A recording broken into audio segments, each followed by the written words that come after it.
உலகில் எந்த ஒரு நடிகருக்கோ தலைவருக்கோ இல்லாத வரலாற்று சிறப்பு மிக்க சாதனை புரட்சித் தலைவர் எம்ஜிஆருக்கு மட்டுமே உண்டு.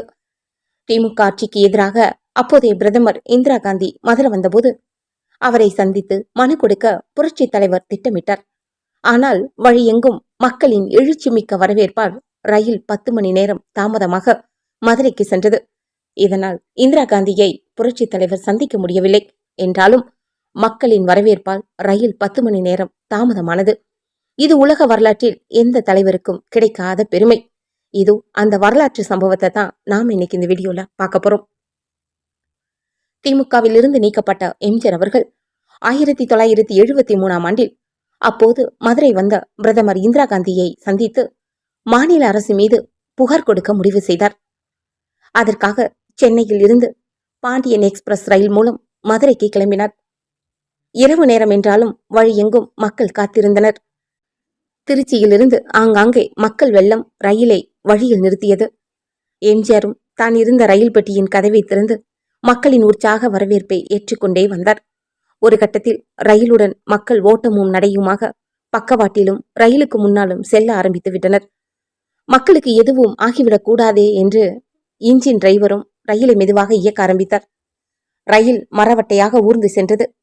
மதுரை வந்த இந்திரா காந்தியோ ஏற்கனவே திட்டமிட்டபடி எம்ஜிஆரை சந்தித்துவிட்டு டெல்லிக்கு புறப்பட வேண்டும். ரயில் ஊர்ந்து சென்றால் குறிப்பிட்ட நேரத்தில் இந்திரா காந்தியை சந்திக்க முடியாது என்பதால் எம்ஜிஆர் ஒரு முடிவுக்கு வந்தார். கொடை ரோடு ரயில் நிலையத்தில் இறங்கி அங்கிருந்து காரில் மதுரை சென்று இந்திரா காந்தியை சரியான நேரத்தில் சந்திக்க திட்டமிட்டார். கொடை ரோடு ஸ்டேஷனில் இறங்கி காரில் செல்ல ஏற்பாடுகள் நடக்கும்போது விஷயம் அறிந்து ரயில் என்ஜின் டிரைவர் பதறி போய்விட்டார். டிரைவரும் ஸ்டேஷன் மாஸ்டரும் நேரே எம்ஜிஆர் இருக்கும் ரயில் பெட்டிக்கு வந்தனர். கொடை ரோடில் இருந்து மதுரை வரை வழிநெடுக மக்கள் உங்களுக்காக காத்திருக்கின்றனர். நீங்கள் ரயிலில் இல்லை என்றால் நிலைமை விபரீதமாகிவிடும். நீங்கள் ரயிலிலேயே வருவதுதான் ரயிலுக்கு பாதுகாப்பு. எனவே தயவு செய்து ரயிலிலேயே பயணத்தை தொடருங்கள் என்று கேட்டுக்கொண்டனர். நிலைமையை புரிந்து கொள்ள எம்ஜிஆர் ரயிலேயே பயணம் தொடர முடிவு செய்தார். ஆனாலும் அதிமுக கட்சியின் முக்கியஸ்தர்களை இந்திரா காந்தியிடம் அனுப்பி வர முடியாத நிலைமையையும் அவரிடம் விளக்கச் சொன்னார். வழியெங்கும் மக்களின் ஆரவார வரவேற்பால் காலை 7 மணிக்கு மதுரைக்கு வரவேண்டிய ரயில் மாலை 5 மணிக்கு வந்தது. எம்ஜிஆருக்கு நேரு குடும்பத்தின் மீதும் இந்திரா காந்தியின் மீதும் மிகுந்த அபிமானம் உண்டு. இந்திராவும் எம்ஜிஆருக்கு மதிப்பளித்து வந்தார். 1977ஆம் ஆண்டு மக்களவைத் தேர்தலில் அதிமுக இந்திரா காங்கிரஸ் இடையே கூட்டணி ஏற்பட்டது. மதுரையில் நடந்த பிரம்மாண்ட தேர்தல் பிரச்சார கூட்டத்தில் எம்ஜிஆரும் இந்திரா காந்தியும் ஒரே மேடையில் பிரச்சாரம் செய்தனர். அரசியல் காற்று அவ்வப்போது திசை மாறுவதால் எதிரணியில் இருக்க வேண்டியிருந்தாலும் இருவரும் பரஸ்பரம் கொண்ட அன்பு மரியாதையும் என்று மாறியது இல்லை. உடல்நலம் பாதிக்கப்பட்டு எம்ஜிஆர் சென்னை தனியார் மருத்துவமனையில் அனுமதிக்கப்பட்ட போது அவரை பார்ப்பதற்காகவே டெல்லியில் இருந்து பிரதமர் இந்திரா காந்தி பறந்து வந்தார்.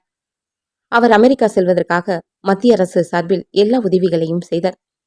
எம்ஜிஆருக்கும் இந்திரா காந்திக்கும் ஒரு ஒற்றுமை உண்டு. எம்ஜிஆர் பிறந்த அதே 1917ஆம் ஆண்டில்தான் இந்திரா காந்தியும் பிறந்தார். பிறப்பு முதல் கடைசி வரை எம்ஜிஆருக்கு 7ஆம் எண்ணுக்கும் தொடர்பு உண்டு. அவர் வாழ்க்கையில் நிகழ்ந்த முக்கிய சம்பவங்களின் ஆண்டுகள், தேதிகள் மற்றும் அவற்றின் கூட்டுத்தொகைக்கும் 7க்கும் தொடர்பு இருக்கும். எம்ஜிஆர் பிறந்த தேதி 17, பிறந்த ஆண்டு 1917. முதலில் எம்எல்ஏ ஆன ஆண்டு 1967. அப்போது அவர் சார்ந்திருந்த திமுக ஆட்சியை பிடித்த ஆண்டு 1967. அவர் அதிமுகவை தொடங்கிய தேதி 17. எம்ஜிஆர் முறையாக முதல்வரானது 1977. அவர் பயன்படுத்திய அம்பாஸ்டர் கார் 4777. இதன் கூட்டுத்தொகை 7. எம்ஜிஆர் மறைந்தது டிசம்பர் 24, 1987.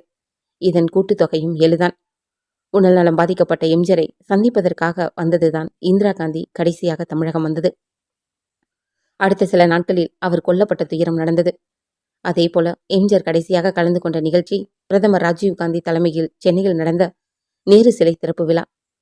சென்னை மருத்துவமனையில் எம்ஜிஆரை சந்தித்து நலம் விசாரித்த இந்திரா காந்தி அவரிடம் கூறினார், நீங்கள் எத்தனையோ சோதனைகளை கடந்து வந்தவர், இந்த சோதனையில் இருந்து மீண்டு வருவீர்கள் என்றார். அவர் சொன்னது பலித்தது. அமெரிக்காவுக்கு சிகிச்சைக்காக முதல்வராக சென்ற எம்ஜிஆர் உடல் நலம் தேறி அங்கிருந்தபடியே தேர்தலில் வெற்றி பெற்று மீண்டும் முதல்வராகவே வந்தது வரலாறு.